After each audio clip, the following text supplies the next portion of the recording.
muchas gracias a todos. Buenas tardes. ¿Ahí me escuchan bien? Allá atrás. Perfecto. Quisiera comenzar preguntando, ¿cuántos de aquí son estudiantes? Por aquí. Muy bien, tenemos buen foro de estudiantes. ¿Quiénes más trabajan en algún corporativo? Excelente, buena variedad. ¿Y quién tiene su propio negocio? Excelente. ¿Alguien que no entró en las últimas 3 categorías? Muy bien, excelente, gracias.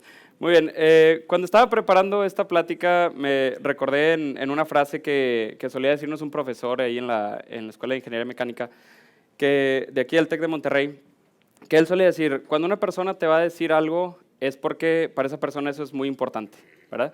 O sea, cada vez que una persona te va a decir algo es porque para él, por alguna razón, eso es importante y viene ya sea de alguna experiencia previa, algo que le ha sucedido o simplemente por algún éxito, ¿no? Entonces yo creo que este tipo de foros ayudan bastante porque muchas veces hablamos del éxito y siempre estamos hablando sobre cómo es que cómo es que logramos o cuál es el resumen de nuestro aprendizaje a través de los años, del tiempo, entre otras cosas, pero pocas veces escuchamos como el trasfondo y esos tragos amargos que tenemos detrás. Y por eso, bueno, agradezco a Ana y a Ale por el foro y a todos ustedes aquí por su presencia. Quisiera comenzar con presentarme. ¿Quién soy yo?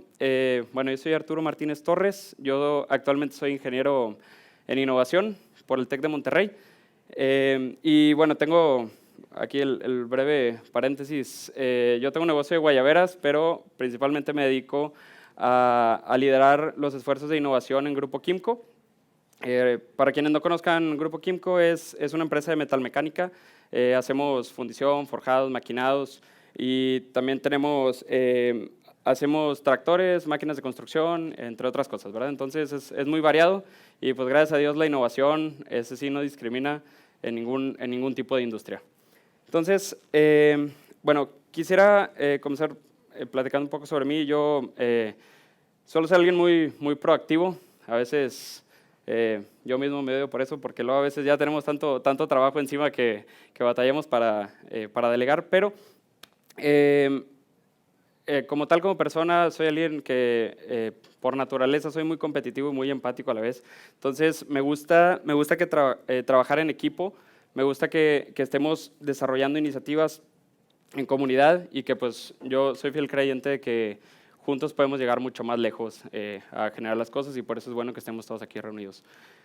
Quisiera comenzar con, bueno, en la plática voy a platicar sobre 2 lecciones, digamos, que me ha dado la vida en este mundo de la innovación corporativa. Y quisiera comenzar platicando sobre mi trayectoria hacia donde estoy hoy actualmente.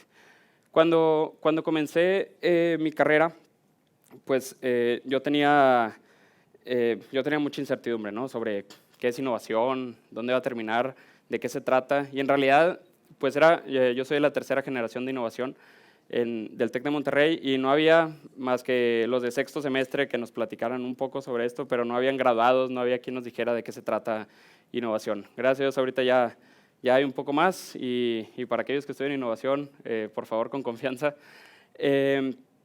Pero justo cuando yo me gradué de carrera en el 2018, entonces en el 2018 me gradué de carrera y como 2-3 meses, perdón, justo un semestre antes de meter mis materias, me dicen, oye, se va a abrir una certificación del MIT el siguiente año.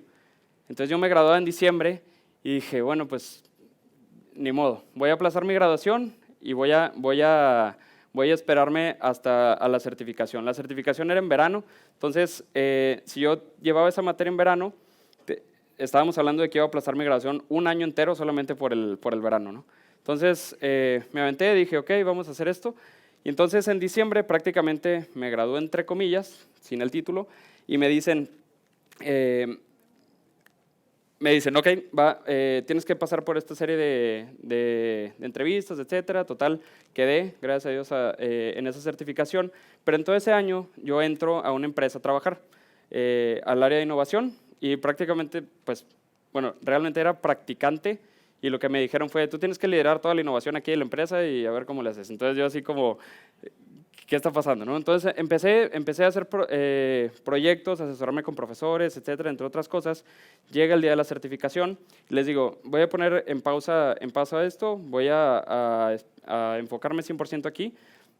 Y ellos me dijeron, ok, cuando la termines, aquí tienes un puesto como gerente de innovación y sueldo, todo, ¿no? Entonces dije, ok, perfecto, nada más quiero llevar primero la certificación. Llevo la certificación, esto en junio del 2019, y durante esta certificación conozco a Kimco, hice este proceso, y al final me dicen, oye, pues mira, te queremos ofrecer ser practicante en Kimco. Entonces ahí fue una de las primeras decisiones fuertes que tuve que tomar, y era lanzarme como gerente de innovación o irme como practicante y empezar más, pues dar un paso para atrás, ¿no? Entonces, decidí, por varias razones, echarme un paso para atrás y tomar esta aventura de comenzar de nuevo como practicante. Entonces, aquí entro como practicante, rechazo la otra vacante, y lo que me comentan es, vamos a hacer un proyecto porque, bueno, en todo este inter, si recuerdan, hubo un cambio de gobierno y alguien, ¿conocen el CONACYT? ¿O supieron qué es? Bueno, esta institución que promovía lo que es la investigación y el desarrollo, tecnología, entre otras cosas, tenían unos programas que se llamaban PEI. El PEI es Programa de Estímulos a la Innovación. Y el PEI lo que hacía es que unía centros de investigación, universidades y empresas para crear innovación, ¿no?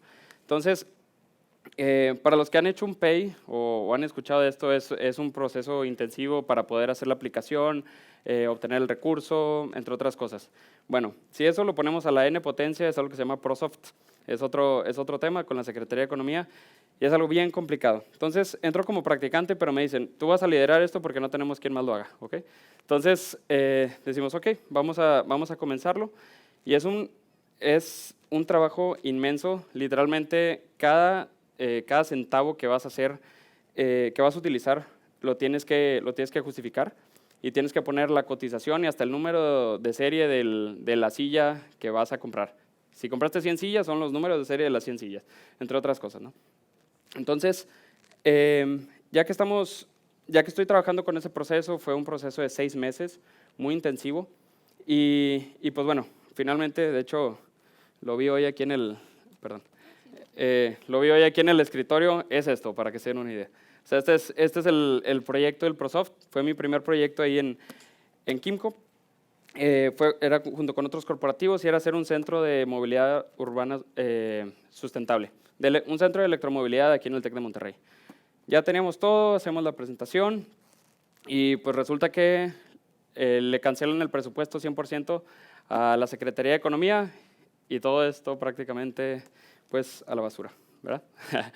Entonces, es algo interesante aquí y esa es la primera lección que me dio la vida y que les quiero compartir el día de hoy, que es, pues hay factores externos que no podemos controlar, ¿verdad? Hay veces que tenemos pues ciertas adversidades que por más que controlemos el aspecto más preciso en cualquier proyecto, negocio, lo que sea que estemos haciendo, no hay de otra, ¿verdad? Y a veces los fracasos son inminentes. Entonces, gracias al apoyo de mis padres y asesores, me dijeron, a ver, siempre hay que pensar en la belleza colateral. ¿Conocen el término collateral beauty? Entonces, vamos a decir, ¿qué bueno podemos sacar de esto, ¿no? Entonces, volteé a ver esto y dije, a ver, ¿cuántas personas tienen como carta de presentación un documento de este tamaño que puedan decir, oye, yo logré esto, ¿no? O sea, igual no fue un éxito, no salió, pero hicimos todo bien, de inicio a fin, y el factor fue completamente externo. Entonces, pues prácticamente usé esto como escalón para subir al siguiente paso.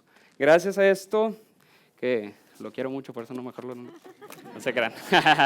No, gracias a esto, realmente subí de practicante a analista de innovación y desarrollo dentro de Kimco. Entonces, empecé a probarle al corporativo el valor de lo que es la innovación dentro de un corporativo, ¿verdad? Entonces, pasamos, estamos hablando de que lo terminé en octubre del 2019 Y bueno, como cualquier otro corporativo, empezamos a escuchar tendencias, qué está sucediendo en el mundo, etcétera, y es cuando empezaba a sonar el tema del COVID, ¿verdad? Entonces, el tema de la pandemia, ese es el siguiente tema del cual les quiero contar hoy. La pandemia, pues bueno, fue un tema que no llegó acá hasta marzo, pero pues sabíamos de él desde octubre, septiembre, algunos, de cómo se empezó a desarrollar ahí en China. Y empezó un clúster aquí importante en Monterrey a crear una iniciativa donde se unieran varios corporativos para crear un proyecto que ayude a la población de alguna manera. Entonces estábamos escuchando que hacía una falta en los hospitales a nivel mundial de personas que estuvieran suministrando aire a las personas en las camillas. Entonces salió un proyecto de que crearon desarrollo unos españoles de un respirador automático. Entonces esta máquina era un respirador automático donde las personas estaban conectadas a él y le suministraba el oxígeno a través del tiempo. Entonces se juntan entre varios, unos ponen la materia prima, otros ponen la ingeniería, entre otras cosas, y a nosotros nos encomiendan con hacer la integración y la línea de producción. Entonces eso, gracias a este proyecto, fue mi carta de presentación y me dan el proyecto. Entonces, yo comienzo a liderarlo, inmediatamente comienzo en octubre del 2019, empiezo a ver la ingeniería, dónde lo vamos a poner, la planta, el espacio, entre otras cosas. Y era una planta de una línea, la verdad, algo complicada por el hecho de que necesitaba ser ensamblado en un cuarto limpio. ¿Alguien sabe qué es un cuarto limpio? ¿Conocen de eso? Bueno, para los que no, un cuarto limpio es un espacio donde, bueno, hay varias clasificaciones. La clase 9 es la más alta, pero la clase 8 estamos hablando de que solo se permite una partícula del tamaño de un cabello en 1 metro cúbico. Entonces, un metro por un metro por un metro y solamente puede haber una partícula por cada metro cúbico. Entonces, estamos hablando de que es algo bastante, pues bueno, bastante bueno, ¿no? Entonces, desarrollamos la cabina, la línea de producción, etcétera, y empezamos a hacer todo el desarrollo. Entonces, ya tenemos el área designada, nos empiezan a instalar la línea, todo iba saliendo perfecto hasta el momento. Empezamos a hacer los primeros prototipos, tenemos ya 20 respiradores, unos funcionales, de otras cosas, ya los teníamos listos y empacados para poder simplemente empezar a contratar a los 2 operadores que se iban a encargar de esto y empezar a ayudar o poner nuestro grano de arena, digamos, en el mundo durante la pandemia. Entonces, de repente, esto fue, pues pasaron aproximadamente unos 4 o 5 meses para poder ir de inicio a fin.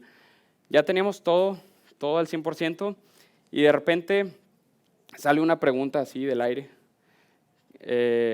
Casualmente venía del área legal. Y nos dicen, ¿qué pasa si se muere una persona utilizando nuestro respirador? Entonces, empieza a moverse esa pregunta por todos lados, empiezan las personas a preocuparse, empieza esa preocupación de decir, es que, porque si imaginamos, o sea, vemos la contraparte de las cosas, ¿no? Siempre queremos ayudar, pero luego vemos el what if, ¿verdad? Entonces, por supuesto, teníamos nuestros contraargumentos, decíamos, no, es que, o sea, es mucho mejor ayudar al hecho de, o sea, es mucho más probable que se le eche la culpa a la enfermedad que a la máquina, entre otras cosas, pero a final de cuentas lo que sucedió fue que se canceló el proyecto, así prácticamente llave en mano, estábamos todos listos para empezar con la producción de los respiradores, etcétera, y hasta ahí quedó. Hasta ahorita es fecha que lo utilizamos como bodega, esa línea. Esperamos que salga algo interesante por ahí próximamente. Pero aquí vino la segunda lección que les quiero dejar nada más el día de hoy, que me costó pues un trago amargo, digamos, en la vida. Y esa es que hay que tener las pláticas incómodas desde el inicio. Siempre tenemos que ver todas las consideraciones, meter a todas las partes involucradas, intentar prever lo más posible y no intentar aplazar preguntas que por ahí sabemos que pueden venir en el futuro, ¿no? Entonces, desde ese entonces, en nuestro proceso, al menos cada proyecto de innovación, siempre tenemos que meter a todos los involucrados, desde el operador hasta el más alto directivo cuando vamos a hacer un proyecto, para que digan todas sus consideraciones, sus preocupaciones, todo lo que creen que podría ser importante en el futuro. Hacemos esa lista y entonces hacemos el análisis. Ahí ese hack se los dejo, es muy importante. Y pues bueno, eso tengo todo lo que tengo que compartirles el día de hoy y muchas gracias a todos por acompañarnos.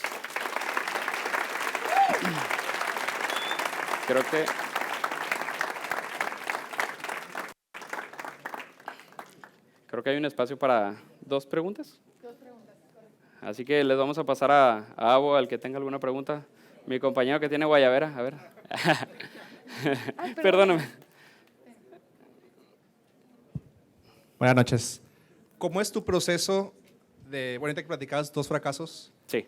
y enfocándome en el tema, ¿cómo es tu proceso de decirle como de superación del fracaso? Llega el fracaso, ¿cómo lo recibes? ¿Cómo avanza hasta que llega a la cúspide de que ya está todo Claro. normal? La verdad es que yo creo que sí es cierto que a veces Dios le da las batallas más fuertes a sus mejores guerreros, porque sí es un tema muy fuerte de resiliencia, la verdad de las cosas. No te voy a mentir, aunque fueron tragos amargos, siempre intento verle el lado bueno a las cosas, ver qué podemos sacar de bien ahí. Y gracias a eso, de hecho, me permitió desarrollar, digo, ya por el tiempo no me deja contarles toda la historia, pero de ahí, gracias a esos aprendizajes, creé una base muy sólida del macroproceso de innovación y tecnología que tenemos ahorita en la empresa. Y bueno, de ahí pasaron 2 cosas más, que subí a coordinador de innovación y actualmente a líder de innovación y ahora sí lidero todo el área. Y eso gracias a mostrar o hacer el cambio de la moneda de decir, los fracasos son lecciones aprendidas que nos ayudan como base muy fuerte para el siguiente paso. Entonces, donde fracasé es donde ahora sí ya no me vuelvo a equivocar, ¿verdad? Entonces, por eso es muy, muy importante, eso sí, que cada vez que tengan algún fracaso en algo, inclusive anoten cuál fue la lección aprendida para no caer en lo mismo, porque quien no sabe de historia está condenado a repetirla. Entonces, es muy importante eso. Gracias. Aquí. Hola, a mí me gustaría saber cómo manejaste el fracaso, pero con tu equipo, porque muchas veces como líder de proyecto, como cabeza de proyecto, pues sabes del esfuerzo de todo un equipo, Claro. y que pues por factores externos, pues, o sea, se detiene el proyecto. Sí. Y cómo bajar esa información y decir, a ver, pues no se va a poder, porque tú dijiste lo de que la pregunta surgió del equipo legal. Pues imagínate, el resto del equipo va a decir, ay, pues los de legal. El coraje. Ajá, el coraje. Entonces, claro. ¿cómo manejan esa parte Sí. o cómo manejar como líder el fracaso, podríamos decirlo así, pero con tu equipo de trabajo? Claro. De hecho, por eso mismo, yo creo que quiero apuntar esto hacia un hábito que hemos desarrollado en mi equipo gracias de hecho, mucho por los consultores que tenemos, y eso es la documentación de las cosas. Entonces, yo creo que un hábito que debemos de desarrollar es el hábito de poder pasar las cosas a papel. Entonces, documentar las cosas y empezar a institucionalizar el conocimiento. Es algo bien importante. Entonces, la manera en la que lo trabajo con mi equipo es decirles, no es lo que estamos haciendo nos sirve como pilar para saber por dónde no es y qué no hay que hacer. Entonces, cada vez, o sea, es como, o sea, partimos de aquí y cada vez estamos sumando y cerrando cerrando el rompecabezas. ¿Okay? Hay partes del rompecabezas que no nos gustan y hay otras que sí nos gustan mucho más, pero al final todas son parte de él mismo. Y entonces lo que intentamos hacer realmente al final es complementar la historia completa, ¿sí? De por dónde es y por dónde no es. Todos sabemos la historia de los 1000 focos hasta llegar al 1001, que fue el que realmente funcionó. Entonces, o sea, es como decía Alva Edison, ¿verdad? Sí. Ya sé 1000 maneras de cómo no hacer un foco, ¿verdad? Entonces, de esa manera es como lo he trabajado con ellos y gracias a Dios me ha resultado en ese sentido, ¿verdad? Sí, no, gracias a ustedes. Vale, muchísimas gracias, Arturo, de verdad. Sí, muchas gracias, Ana.